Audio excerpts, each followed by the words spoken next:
Hello friends, आप सभी का स्वागत है आपके अपने यूट्यूब चैनल किरण गुर्जर ऑफिशियल पे। और इस क्लास के अंदर मैं राजस्थान की कंपनी जो दिसंबर माह की करंट अफेयर्स है इसका हैंड रिटन नोट्स के रूप में रिवीजन करवा रही हूँ।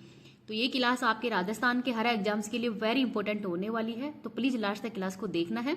साथ में इसकी पीडीएफ मैं टेलीग्राम पे डाल दूंगी। टेलीग्राम का लिंक आपको इस वीडियो के कमेंट सेक्शन के अंदर मिल जाएगा। अगर आपको वीडियो पसंद आए तो प्लीज आप इसको ज्यादा से ज्यादा लाइक एंड शेयर कर देना।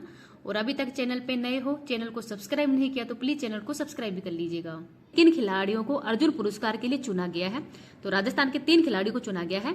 पदनाम सिंह पोलो इनका खेल है और जयपुर के रहने वाले हैं। निर्मला भाटी इनका खेल है खो खो और कुचामन सिटी के रहने वाले हैं। रुद्रांश खंडेलवाला ये पैरा शूटिंग से संबंधित है और भरतपुर के रहने वाले हैं। तो 3 व्यक्ति मतलब 3 जो खिलाड़ी हैं इनका नाम हाल ही के अंदर ही अर्जुन पुरस्कार के लिए चुना गया। अभी इनको दिया नहीं गया, केवल चुना ही गया है। और हाल ही के अंदर इन जो राष्ट्रीय पुरस्कार है इनका घोषणा की गई है, तो उसके अंदर इनको अर्जुन पुरस्कार के लिए चुना गया है। नेक्स्ट देखते हैं, डॉक्टर कोमल कोठारी स्मृति लाइफ टाइम अचीवमेंट लोक कला पुरस्कार किसको दिया गया है? तो डॉक्टर निरंजन वल्लभ भाई को दिया गया है, ये गुजरात के हैं। और रामनाथ चौधरी ये अलगोजा वादक हैं। तो इन दोनों को ही कोमल कोठारी स्मृति लाइफ टाइम अचीवमेंट पुरस्कार से सम्मानित किया गया है। नेक्स्ट देखते हैं, 25 दिसंबर 2025 को ही सीएम बजरलाल शर्मा ने कहां पर अटल काव्य स्मारक व उपवन के निर्माण की घोषणा की है? तो जयपुर के अंदर ही जो सिटी पार्क है मानसरोवर, वहां पर ही अटल जो काव्य स्मारक व उपवन है इसके निर्माण की घोषणा है वो कर दी गई है। राष्ट्रीय सुशासन दिवस 25 दिसंबर को ही मनाया जाता है अटल बिहारी वाजपेयी जी की जयंती पर। नेक्स्ट देखते हैं, पश्चिमी राजस्थान उद्योग शिल्प उत्सव 26 दिसंबर से 4 जनवरी की अवधि में कहां पे आयोजित होगा? तो जोधपुर के अंदर इसका आयोजन किया जा रहा है। अगर आपको वीडियो पसंद आए तो प्लीज आप इसको 22 दिसंबर 2025 को ही महिला सशक्तिकरण सम्मेलन कहां पे आयोजित किया गया है? तो धुलालिया गांव है झालावाड़ के अंदर। मुख्यमंत्री आयुष्मान आरोग्य योजना के अंतर्गत ही आउटबाउंड पोर्टेबिलिटी लागू करने वाला पहला राज्य तो राजस्थान ही बन गया है। कुरंजा महोत्सव का आयोजन कहां पे किया गया है? तो फलोदी के अंदर। नेक्स्ट देखते हैं, सक्रिय क्षय रोग अभियान का दूसरा चरण कब प्रारंभ किया गया है? तो 25 दिसंबर से 15 जनवरी 2026 को ही इसका दूसरा चरण है वो प्रारंभ किया गया है। सक्रिय क्षय रोग अभियान, क्षय रोग मतलब टीबी से संबंधित है ये। राजस्थान फिल्म पर्यटन प्रोत्साहन नीति 2025 ये जारी की गई है 24 दिसंबर 2025 को। और इसका शुभारंभ किया है सीएम बजरलाल शर्मा जी के द्वारा ही मंडावा झुंझुनू के अंदर। और इसमें फोकस भी किस पे रखा गया है? तो सब्सिडी प्रोत्साहन ईज ऑफ डूइंग बिजनेस पर। तो इसके अंतर्गत ही फीचर फिल्म अगर 50% तक की जो शूटिंग राजस्थान के अंदर होगी तो उसको सब्सिडी दी जाएगी। और पूरी फिल्म अगर राजस्थान के अंदर हुई उसकी पूरी फिल्म की शूटिंग होगी तो 5% अतिरिक्त सब्सिडी है वो भी इसके अंतर्गत दी जाती है। तो फीचर फिल्म के लिए 3 करोड़ रुपए दिए जाएंगे, डॉक्यूमेंट्री के लिए 2 करोड़, वेब सीरीज के लिए भी 2 करोड़ और टीवी सीरियल के लिए 1.5 करोड़ रुपए का प्रावधान है वो इसके अंदर ही रखा गया है। राज्य स्तरीय आरोग्य शिविर तो ये 15 दिसंबर 2025 को ही RUSC प्रताप नगर जयपुर के अंदर ही लगाया जाएगा। 400 स्पोक 11 मदर लैब्स मरीजों के लिए और 100 से अधिक जांचें हैं निःशुल्क उपलब्ध करवाई जाएंगी राज्य स्तरीय आरोग्य शिविर के अंदर। नेक्स्ट है, हील इन राजस्थान पॉलिसी 2025 का हाल ही में विमोचन किया गया है। और इसका उद्देश्य है राज्य को कम लागत के अंदर ही विश्वसनीय चिकित्सा सुविधाएं प्रदान करने, मेडिकल टूरिज्म को बढ़ावा देने पर केंद्रित रहेगा तथा तकनीकी समिति के अध्यक्ष होंगे मेडिकल शिक्षा सचिव। तो इस तकनीकी समिति के अध्यक्ष कौन होंगे? तो मेडिकल शिक्षा सचिव होंगे। सांसद खेल महोत्सव का समापन कहां पे हुआ है? तो 25 दिसंबर 2025 को ही SMS स्टेडियम जयपुर के अंदर हुआ है। थीम है फिट है तो हिट है और खेलोगे तो खिलोगे, ये इसकी थीम है।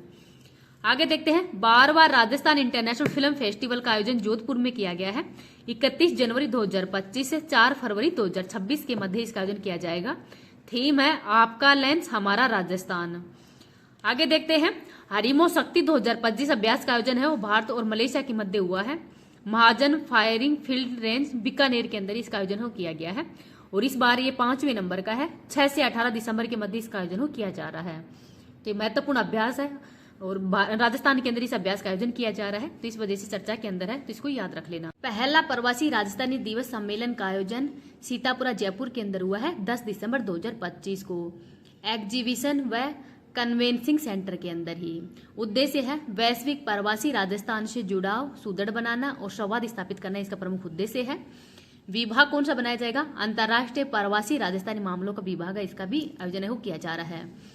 उद्घाटन किया है राज्यपाल हरिभाऊ किशन राव बागड़े, मुख्यमंत्री बजरलाल शर्मा, उद्योग मंत्री पीयूष गोयल, पर्यावरण मंत्री भूपेंद्र यादव और पंजाब के राज्यपाल गुलाब चंद कटारिया, इन सभी के द्वारा इसका उद्घाटन किया गया है। उद्घाटन सत्र के अंदर ही coffee table book commitment in action का विमोचन भी किया गया है और 8 विशेष क्षेत्र है, उन पर सबसे ज्यादा ध्यान रहा है। प्रवासी राजस्थानी, शिक्षा, स्वास्थ्य, उद्योग, पर्यटन, ऊर्जा, जल संसाधन और खनन, इन पे सबसे ज्यादा सत्र हुए हैं। प्रवासी राजस्थानियों के लिए ही राजस्थान सरकार की क्या कौन कौन सी पहल हुई है, तो नई प्रवासी राजस्थानी नीति लाई जाएगी 2025। प्रवासी राजस्थानियों के लिए ही नए विभाग का गठन किया जाएगा। राजस्थान फाउंडेशन के 14 नए चैप्टरों का गठन व 12 पुराने चैप्टर हैं उनको भी सक्रिय किया जाएगा। तो 14 नए चैप्टरों के अंदर ही 9 तो विदेशों के लिए होगा, 5 देश के लिए होगा। प्रवासी राजस्थानी दिवस एक पहल माटी से जुड़ाव की, ये भी पहल की गई है और पहली मीट हुई है हैदराबाद के अंदर 26 सितंबर 2025 को। दूसरी मीट हुई थी सूरत गुजरात के अंदर 4 अक्टूबर को। तीसरी मीट हुई थी कोलकाता के अंदर 28 अक्टूबर को। तो प्रवासी राजस्थान दिवस एक पहल माटी से जुड़ाव के लिए ही ये जो समिट है इनका भी आयोजन किया गया था, तो इनको थोड़ा सा आप याद रख लेना। मुख्य निवेश के क्षेत्र कौन कौन से हैं, तो IIT, pharma, textile, James and jewellery, ऊर्जा, पेट्रोकेमिकल, पर्यटन और खनन थे। नया प्रावधान क्या किया गया है, हर जिले के अंदर ही सिंगल पॉइंट कॉन्ट्रैक्ट अधिकारी इनकी नियुक्ति की जाएगी और 9 प्रवासी राजस्थानियों को सम्मानित भी किया है। तो 9 के नाम हो आप याद रखना, अनिल अग्रवाल, कुमार मंगलम बिड़ला, विनीत मित्तल, अजय पीरामिल, माधव सिंगानिया, पूनम चंद राठी, नरसी कुलरिया, CM मुंदड़ा और प्रदीप राठौड़, इन सभी को ही जो 9 प्रवासी राजस्थानी हैं इनको सम्मानित किया गया है। तो इन 9 को नाम आप याद रख लेना। और 1 लाख करोड़ रुपए का जो समझौता है उसका भी मतलब कितने रुपए का समझौता है, तो 1 लाख करोड़ रुपए का समझौता हुआ है। राष्ट्रीय व अंतर्राष्ट्रीय प्रवासी राजस्थानी मामलों के विभाग का गठन किया जाएगा। प्रवासी राजस्थान के संबंधों को मजबूत करने के लिए ABCDE नीति है वो भी लाई गई है। तो ABCD नीति का मतलब क्या है, एक का मतलब क्या है, तो एक्सीलेटर ये एक का मतलब है। बी का मतलब है ब्रिज यानी संपर्क स्थापित करना। सी का मतलब है सेलिब्रेट करना। डी का मतलब है ड्राइव यानी विकास के अंदर भागीदारी। ई का मतलब है इंश्योर यानी समस्याओं का निराकरण। तो ABCDE या नई नीति है वो भी लागू की गई है, तो इसको भी आप थोड़ा सा ध्यान से पढ़ लेना।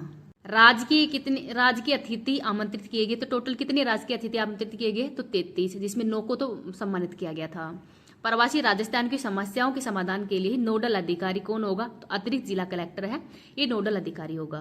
राजस्थान की 5वीं रामसर साइट, तो सिलीसेट झील है, ये राजस्थान की 5वीं रामसर साइट है, अलवर के अंदर है और भारत की 96 नंबर का रामसर स्थल है। राजस्थान की 5वीं है और इसका निर्माण 1845 के अंदर ही विनय सिंह के द्वारा किया गया था और राजस्थान का नंदन कानन भी कहा जाता है इसको, और वर्तमान में यहाँ पर RTDC संचालित है। राजस्थान की 5 रामसर स्थल कौन कौन से हैं, तो केवलादेव भरतपुर के अंदर है, 1981 में शामिल किया गया था। सांबर झील जयपुर के अंदर है, 1990 में शामिल किया गया है। खींचन फलोदी जून 2025 में शामिल किया गया था। वैनार उदयपुर को भी जून 2025 में शामिल किया गया था और सिलीसेट झील ये अलवर के अंदर है और इसको दिसंबर 2025 में शामिल किया गया है। 95 नंबर का जो कोपरा जलाशय है ये बिलासपुर छत्तीसगढ़ का पहला रामसर स्थल है और इसको भी दिसंबर 2025 में शामिल किया गया है। 94 नंबर का रामसर स्थल है गोगाबिल झील बिहार के अंदर। 93 है उदयपुर झील, ये भी बिहार के अंदर। तो गोगाबिल झील उदयपुर झील दोनों भी बिहार के अंदर है। फर्स्ट कौन सी थी रामसर स्थल, तो चिल्का झील थी उड़ीसा के अंदर। सर्वाधिक रामसर स्थल कहाँ पे है, तो तमिलनाडु के अंदर ही सबसे ज्यादा रामसर स्थल है। राज्यपाल हरिभाऊ बागड़े ने ही JECC में किस प्रदर्शनी का उद्घाटन किया है, तो प्रगति पथ का। राइजिंग राजस्थान समिट के तहत हुए MOU की प्रगति और ग्राउंड डेबिंग की जानकारी देने वाली किस कॉफी टेबल बुक का विमोचन किया है, तो कमिटमेंट इन एक्शन का। राजस्थान DG फेस्ट का आयोजन जनवरी 2026 के अंदर ही जयपुर में किया जाएगा, 4 से 6 जनवरी के मध्य। आई स्टार्ट राजस्थान पोर्टल पर ही अब तक पंजीकृत स्टार्टअप्स में से लगभग कितने स्टार्टअप्स का नेतृत्व महिलाएं कर रही है, तो 2600 से अधिक जो स्टार्टअप है इनका नेतृत्व महिलाओं के द्वारा ही किया जा रहा है। इनको भी आप याद रख लेना। आगे देखते हैं, नवाचार दिवस के अवसर पर ही मुख्यमंत्री ने स्टार्टअप फाउंडर्स और युवाओं के कौशल संवर्धन के लिए किस नए प्रोग्राम को शुरू करने की जानकारी दी है, तो लीप प्रोग्राम को। लीप का मतलब क्या है, learn earn and program. Rajasthan के अंदर कुल विद्युत उत्पादन 30,525 मेगावाट की क्षमता है। विकास रथों में रखी गई सुझाव पेटी का मुख्य उद्देश्य क्या है, आमजन के सुझावों को ही आगामी बजट में समाहित करना, ये इसका प्रमुख उद्देश्य है। आगे देखते हैं, राजस्थान सरकार की पंचगौरव योजना के तहत ही किस ऐतिहासिक दुर्ग के अंदर ही विद्यार्थियों ने एक साथ चित्रकारी कर विश्व रिकॉर्ड बनाया है? तो गागरोन दुर्ग झालावाड़ के अंदर ही चित्रकारी कर जो विद्यार्थियों ने चित्रकारी कर विश्व रिकॉर्ड बनाया है गागरोन दुर्ग झालावाड़ के अंदर। नवाचार दिवस स्टार्टअप कॉन्क्लेव का आयोजन तो 12 दिसंबर 2025 को किया गया है जयपुर के अंदर। AUGC XR नीति का विमोचन, तो इस मतलब इनकी फुल फॉर्म देख लेते हैं। एनिमेशन, विजुअल इम्पैक्ट, गेमिंग और एक्सीडेंट रियलिटी। लखपति दीदी योजना के तहत राजस्थान में अब तक कितनी महिलाएं आर्थिक रूप से लखपति दीदी बन चुकी हैं? तो 12.06 लाख महिलाएं हैं और लखपति बन चुकी हैं। राजस्थान में सौर और पवन ऊर्जा उत्पादन की क्रमशः क्षमता कितनी है? तो सौर की है 800 गीगावाट, पवन की है 200 गीगावाट। राजस्थान का सौर ऊर्जा में पहला स्थान है, पवन ऊर्जा में 5वां स्थान है और कुल नवीकरणीय ऊर्जा के अंदर राजस्थान है वो पहले स्थान पर है। आगे देखते हैं, केंद्र सरकार द्वारा लागू की गई 4 नई श्रम संहिताओं के अंदर ही कितने पुराने श्रम कानून को समाहित किया गया है? तो 29 को। प्रदेश का पहला ई-बस मैन्युफैक्चरिंग प्लांट कहाँ पे लगाया जा रहा है? तो गिलोट के अंदर लगाया जा रहा है, अलवर में। Vande Mataram coach maintenance depot ये जोधपुर के अंदर लगेगा, भगत की कोठी के अंदर ही। जल जीवन मिशन में ही अनियमितताओं के चलते मुख्यमंत्री ने भ्रष्टाचार निवारण अधिनियम की किस धारा के तहत ही अधिकारियों के विरुद्ध जांच का अनुमोदन किया है? तो धारा 17A के तहत। राज्य का पहला फ्लैंटेड फैक्ट्री कॉम्प्लेक्स सीतापुरा जयपुर में लगाया जाएगा रिक्को के द्वारा। राज्य सरकार द्वारा ही ग्रामीण युवाओं के सशक्तिकरण के लिए ग्राम पंचायत स्तर पर किन केंद्रों की स्थापना की जा रही है? तो अटल ज्ञान केंद्रों की। इसका संचालन अटल जो प्रेरक है उनके द्वारा किया जाएगा। यहाँ पे ई-लाइब्रेरी होगी, नेट की सुविधा होगी, कंप्यूटर की सुविधा भी होगी। प्रथम चरण के अंदर ही 3000 से अधिक जनसंख्या वाले गांव हैं, उनके अंदर ही अटल केंद्र है, वो उसका स्थापना हो किया जा रही है अटल ज्ञान केंद्रों की। राष्ट्रीय नेशनल चैंपियनशिप की सीनियर स्किट मिस्त्री टीम स्पर्धा में गोल्ड पदक किसने जीता है? तो अनंतजीत सिंह नरूका और दर्शना राठौड़ है, इन्होंने गोल्ड मेडल जीता है। देखते हैं, Rajasthan senior state badminton championship का आयोजन 10 से 14 दिसंबर को ही राजसमंद में हुआ है। विजेता बनी है अनवी राठौड़, जयपुर की इसमें विजेता बनी है। 5वीं राजस्थान सॉफ्ट हॉकी राज्य स्तरीय चैंपियनशिप का आयोजन 13 से 15 दिसंबर के मध्य ही मकराना डीडवाना कुचामन में हुआ है। सीनियर पुरुष वर्ग के अंदर गोल्ड जीता है जयपुर ने, सिल्वर जीता है फलोदी ने, कांस्य जीता है श्रीगंगानगर ने और सीनियर महिला वर्ग के अंदर गोल्ड जीता है भीलवाड़ा ने, रजत जीता है जयपुर ने। Pride of nation award 2025 Rajasthan विश्वविद्यालय को दिया गया है। IPL 2026 की मिनी एक्शन के अंदर ही भरतपुर के कार्तिक शर्मा को ही चेन्नई सुपर किंग्स के द्वारा खरीदा गया है 14.20 करोड़ में। जोधपुर के रवि बिश्नोई को राजस्थान रॉयल्स के द्वारा ही 7.20 करोड़ में खरीदा है। झुंझुनू के मुकुल चौधरी को लखनऊ सुपर जॉयंट्स के द्वारा ही 2.6 करोड़ में खरीदा है और जयपुर के अशोक शर्मा को गुजरात टीम के द्वारा 90 लाख में खरीदा गया है। इन सबका नाम भी आप याद रख लेना। आगे देखते हैं, एशियाई पैरा एथलेटिक्स चैंपियनशिप का आयोजन दुबई में हुआ है। कांस्य पदक जीता है मनीष कुमार के द्वारा। अंटार्कटिका महाद्वीप के सर्वोच्च पर्वत शिखर विंसन मैसी पर भारतीय तिरंगा किसने पहरा है? तो मनस्वी अग्रवाल के द्वारा पहराया गया है और ये उदयपुर की रहने वाली है। विधानसभा अध्यक्ष वासुदेव देवनानी ने ही ब्रजमोहन द्विवेदी की 3 पुस्तकों का विमोचन किया है। तो इन पुस्तकों का नाम याद रखना, मेरे इर्द गिर्द, मरुवाणी, लाल सोट का इतिहास। अंतर्राष्ट्रीय वॉलीबॉल रेफरी किसको बनाया गया है? लालचंद को। अटल शारक गौरव अवार्ड किसको दिया गया है? योगेंद्र गुप्ता सहित 51 प्रतिभाओं को दिया गया है। नेक्स्ट है, 7वीं junior state ball badminton championship का आयोजन बाड़मेर में हुआ है। बालक वर्ग के अंदर विजेता टोंक है, उप विजेता करौली। बालिका वर्ग में विजेता चूरू है, उप विजेता टोंक है। बेस्ट खिलाड़ी विभा चूरू की और हर्षित टोंक के, ये बेस्ट खिलाड़ी थे। राज्य स्तरीय स्वच्छता एवं जागरूकता एवं श्रम दान कार्यक्रम का आयोजन 14 दिसंबर को किया गया है जलमहल जयपुर में। मुख्यमंत्री implementation plan for single use plastic free cities पुस्तिका का विमोचन भी किया है और राज्य के 42,492 गांव है वो ODF भी घोषित किए जा चुके हैं। खुशी साला खुद की खोज कार्यक्रम उदयपुर में शुरू किया गया है प्राथमिक कक्षा में पढ़ने वाले विद्यार्थियों को भावनात्मक रूप से मजबूती प्रदान करने के लिए ही। तो ये भी आप याद रख लेना। आगे देखते हैं, राष्ट्रपति पुरस्कार दीपाली शर्मा को दिया गया है, जयपुर की रहने वाली है। विशेष योग्यजन सशक्तिकरण क्षेत्र में इनका योगदान के लिए इनको अवार्ड दिया गया है। सिटी एक्सीलेटर कार्यक्रम PM सूर्य घर योजना के तहत ही शुरू किया गया है रूफटॉप सोलर इंस्टॉलेशन को बढ़ावा देने के लिए और इसमें देश के 100 शहरों का चयन किया गया है जिसमें राजस्थान के जयपुर, जोधपुर, उदयपुर और अजमेर है, इनको शामिल किया है। राजस्थान का पहला स्टेट स्पोर्ट्स इंस्टीट्यूट जोधपुर में खोला जाएगा। राज्य सूचना आयुक्त वर्तमान में कौन है? सुनील शर्मा है। जयपुर टाइगर फेस्टिवल 2025 का आयोजन 11 से 14 दिसंबर के मध्य किया जा रहा है जेके शिल्पग्राम जयपुर में। और उद्घाटन क्या है? राज्यपाल हरिभाऊ बागड़े के द्वारा ही। भजनलाल सरकार के 2 वर्ष पूर्ण होने के उपलक्ष्य के अंदर ही आयोजित कार्यक्रमों की थीम क्या रखी गई है? तो 2 साल, नव उत्थान, नई पहचान, बढ़ता राजस्थान, हमारा राजस्थान, ये इसकी थीम थी। विकास रथ 12 दिसंबर 2025 को ही हरीश चंद्र माथुर राजस्थान लोक प्रशासन संस्थान जयपुर से ही 50 रथों को रवाना भी किया है। ऊर्जा क्षेत्र में राजस्थान की उपलब्धियां। देश की कुल सौर ऊर्जा क्षमता में राजस्थान की भागीदारी है 27.2% की। अक्षय ऊर्जा में भागीदारी है 16.43% की। कुसुम योजना की कंपोनेंट 1 के अंदर राजस्थान पहले स्थान पर है। पीएम सूर्य घर योजना में 1,09,209 रूप टॉप सोलर संयंत्र है वो राजस्थान में लग चुके हैं।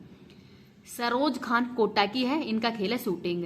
रेसलर दीपिका ये जोधपुर की है पहलवान। किसान पप्पू राम हुड्डा ये महलू बाड़मेर के रहने वाले हैं। तो ये भी चर्चित खिलाड़ियों के नाम है, इनको थोड़ा याद रख लेना। श्रुति उनियाल और आराध्य चोपड़ा इनका संबंध है जूडो से। राजस्थान राज्य जूडो संघ के अध्यक्ष कौन है? हरीश चंद्र शर्मा है। राष्ट्रीय मारवाड़ी अश्व शो का आयोजन जोधपुर के ही रणसी गांव के अंदर हुआ है। All India Marwari horse society plus में जैसा स्टैंड फार्म के संयुक्त तत्वावधान से ही जो राष्ट्रीय मारवाड़ी अश्व शो इसका आयोजन किया जा रहा है। वाटर स्पोर्ट्स हब बनेगा उदयपुर। स्वदेश दर्शन 2.0 केशवराव पाटन, खाटू श्याम, करणी माता, मालासेरी डूंगरी, ये सब जो है वो स्वदेश दर्शन 2.0 के अंतर्गत ही शामिल हुए हैं और इसका खर्च आएगा 180 करोड़ रुपए का। राजस्थान ट्रेड फेयर का आयोजन उदयपुर में होगा 9 से 11 जनवरी के मध्य। गंग नहर शताब्दी समारोह का आयोजन 5 दिसंबर को किया गया है और इसके 100 वर्ष कंप्लीट हो गए हैं साधु वाली श्रीगंगानगर के अंदर। ये राजस्थान की सबसे बड़ी औद्योगिक टाउनशिप जयपुर पाली मारवाड़ इंडस्ट्रियल क्षेत्र है और राजस्थान की सबसे बड़ी औद्योगिक टाउनशिप है। Born to win multi sports tournament शुरू होंगे 11 दिसंबर से। Sawai Mansingh stadium all India cricket railway ground के सहयोग से ये आयोजित किया जा रहा है जयपुर के अंदर और इसका स्लोगन होगा भारत की मिट्टी भारत की जीत है। संभाग स्तरीय वाटर शेड महोत्सव 2025 का आयोजन अजमेर में किया जा रहा है। नवरेरा वृहद पेयजल परियोजना कोटा बूंदी लाभान्वित होंगे और परवन अकावद पेयजल परियोजना से 12 कोटा और झालावाड़ लाभान्वित होंगे। पाई school Olympic Sawai Mansingh stadium Jaipur में हो रहे हैं। क्रम के हिसाब से 8वें नंबर के हैं। आयोजक हैं राजस्थान पत्रिका और Rajasthan sports counselling. Smart village Sawaipura गांव पाली जिला के अंदर यह रोहट के अंदर ये स्मार्ट विलेज के अंदर शामिल हुआ है। धापा देवी कविता चौधरी डिजाइन इनोवेशन अवार्ड 2023 से सम्मानित हुई है राष्ट्रीय हस्तशिल्प पुरस्कार के रूप में। राजभवन का नाम बदलकर लोक भवन कर दिया गया है। अरावली विरासत जन अभियान ये 11 दिसंबर 2025 को ही जयपुर में शुरू की गई है और अरावली की नई परिभाषा क्या दे दी गई है कि किसी भी भू आकृति को तभी अरावली माना जाएगा जब उसकी ऊंचाई स्थानीय भूमि से कम 100 मीटर से अधिक हो। और FSI के आंकड़ों के अनुसार राजस्थान के अंदर 12,081 पहाड़ियों में से मात्र 1,048 ही इस मानक को पूरा करती है, अर्थात 1,000 जो पहाड़ियां हैं वो ही 100 मीटर से अधिक ऊंची है। बाकी तो सब ये मतलब 12,081 पहाड़ियों में से तो सिर्फ 1,048 ही इस मानक को पूरा करने वाली है। तो अब तो सुप्रीम कोर्ट के द्वारा भी इसको स्वतः संज्ञान ले लिया गया है और इस पर रोक भी लगा दी गई है। 37वीं फेडरेशन कप हैंडबॉल चैंपियनशिप का आयोजन लखनऊ में हुआ है और पंजाब इसका विजेता है, उपविजेता राजस्थान बना है। मिशन समृद्धि दीदी अभियान का शुभारंभ 12 दिसंबर 2025 को हुआ है। संचालन राजीविका द्वारा किया जा रहा है। उद्देश्य है स्वयं सहायता समूह की महिलाओं हैं उनको समय पर बैंक ऋण उपलब्ध करवाना ही इसका प्रमुख उद्देश्य है। ग्रामीण व शहरी समस्या समाधान शिविर का आयोजन लूणकरणसर बीकानेर में हो रहा है। डॉक्टर कृति भारती 15वें international human rights summit and doctor Kriti Bharti है, इनको 15वें international human rights summit and award 2025 में international woman of courage award है इसे सम्मानित किया है। महर्षि दयानंद का पैनोरमा अजमेर में स्थापित किया गया है। राष्ट्रीय न्यायिक कॉन्फ्रेंस का आयोजन जैसलमेर में किया जाएगा 13 से 14 दिसंबर के मध्य। 200 न्यायाधीश हैं इसमें भाग लेंगे, जिसमें भाग लिए थे जिसमें भारत के मुख्य न्यायाधीश है, हाईकोर्ट के मुख्य न्यायाधीश है, वो सभी इसमें भाग लिए थे। बाल विवाह मुक्त ग्राम पंचायत कार्यक्रम 13 दिसंबर 2025 को ही 12 जिले के अंदर हुआ है। Centre of excellence of climate change adaptation की स्थापना जगतपुरा जयपुर के अंदर हुआ है और लागत आई है इसको 150 करोड़ रुपए। गठन 2025-26 में होगा प्रदूषण नियंत्रण मंडल के तहत ही। और केंद्र नॉलेज पार्टनर कोर होगा IIT जोधपुर। राष्ट्रीय हस्तशिल्प पुरस्कार है वो गायत्री रानी को दिया गया है, जयपुर की है। छठे नेशनल पैरा शूटिंग चैंपियनशिप के अंदर 2 पदक विजेता कौन है? गौतम पारीक है, जयपुर की। 14वीं सीनियर नेशनल ताइक्वांडो टूर्नामेंट का आयोजन हैदराबाद में हुआ है और इसमें गोल्ड जीता है ट्यूलिप ओझा, जयपुर की। 46 kg भार वर्ग के अंदर ही इन्होंने गोल्ड जीता है 14वीं सीनियर नेशनल ताइक्वांडो टूर्नामेंट के अंदर ही। तो ये नाम भी आप याद रख लेना।